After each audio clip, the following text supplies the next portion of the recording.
InfoLive TV encounters a sensational Israeli artist, Menashe Kadishman.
Menashe Kadishman, shalom. Shalom, shalom.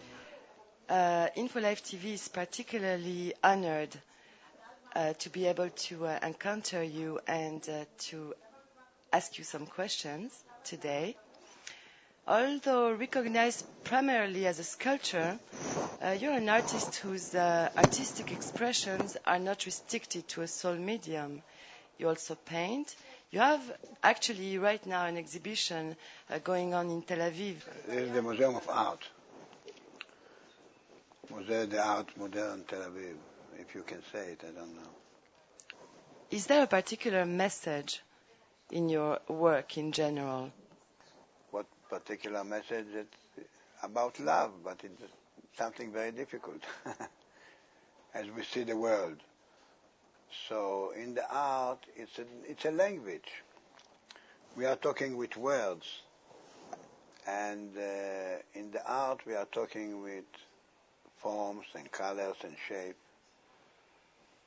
So, and the message becomes, in order to understand the message, we are talking with words. But the message is about beauty, about gravitation, about forms, about rejecting the history, about trying to be something special. But for me, all this thing was easy because I think people are born they can do many things. And I think I was born to paint and to do sculpture. Each exhibition is unique to the host country as the work is installed to suit the surrounding of it. Is there any particularity that you would like to tell us about the exhibition here in Tel Aviv today? Today's exhibition, which is actually like a retrospective, not completely, but in a way, for the last 50 years of my work. I'm today 73, and I worked from the beginning, but let's say I call it only when I became about 20. One of the symbols of your work is the lamp.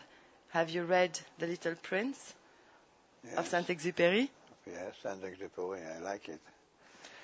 Were you ever inspired? It would be nice to say yes, but you're inspired from everything you do. Mm-hmm. Or you read, or you feel, or you hear. But when we were working in the 60s, I was a student in London. I wanted to go actually to Paris then to study. You were in St. Martin's College. St. Martin's School, yes. And but England was a center of sculpture there, with Henry Moore, with Anthony Caro started, and with Chadwick, Barbara Hepworth and Armitage. They were kind of the big art sculptors in the world. And I wanted to go to Paris. People told me, go to London. That's where the thing happens now. So I went. And I went to London in 1959. And since then, things happened to me. And but then I realized that coming from a small country, you're coming to a big country, there is a lot of influence. And people were doing, which is normal, which is good. But people were doing things like, and then things are changing, minimal art, conceptual art, nature art, and things like that. And I say to myself, why should I work like an American artist who makes Coca-Cola? Mm-hmm. I have my own history. I work with my history. And my history was that as a typical Israeli boy who grew up in this country, my parents came from Russia after the revolution, and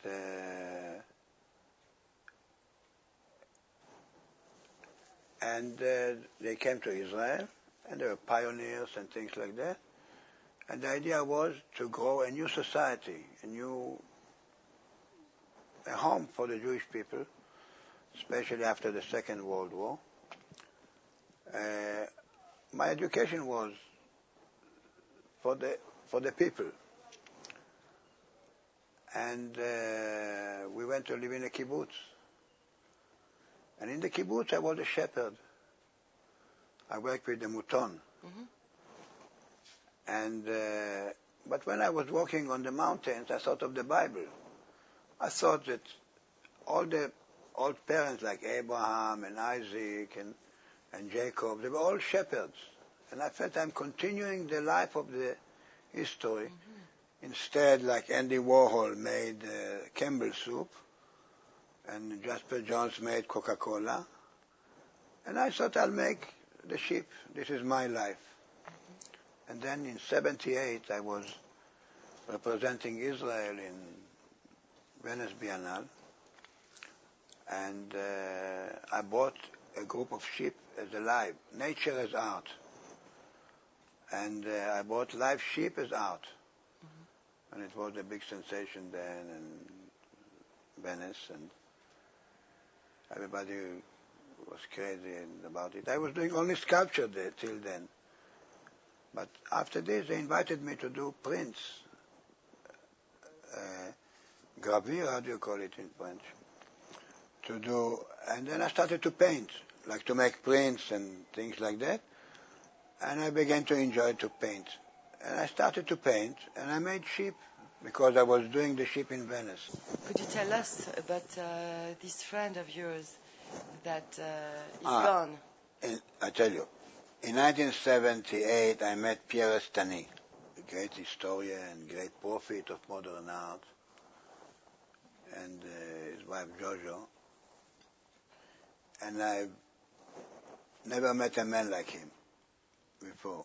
Full of enthusiasm, full of intellect, full of invention, full of life and joy of life. And later he wrote a book about my work. Mm-hmm. I met President Jacques Chirac, who was the mayor of Paris, and he came to my exhibition and he liked it a lot. And I met UNESCO, the writer who lived in Paris, and he liked it. I was doing the sheep the first time maybe, and he came and he liked their eyes. He said they are like human beings. Exactly. And they are sad. And I'm tired, he said, I'm going home. That was his message. And it was very beautiful. And I like to go to Paris again. I got the sculpture prize in Paris Biennale in 1967, de la Ville de Paris. And I met there André Malraux, who was the Minister of Culture. There's a big political message in my work. Okay. But it doesn't have to be a placard. And look what people are doing to themselves. They're thinking all the time how to hurt each other instead of loving each other, or just to live in peace.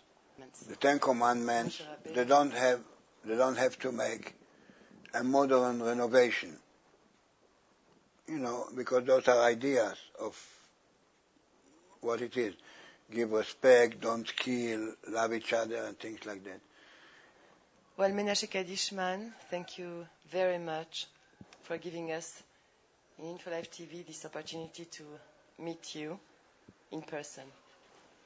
Thank you, and keep on working and creating. Thank you for respecting me. Thank you.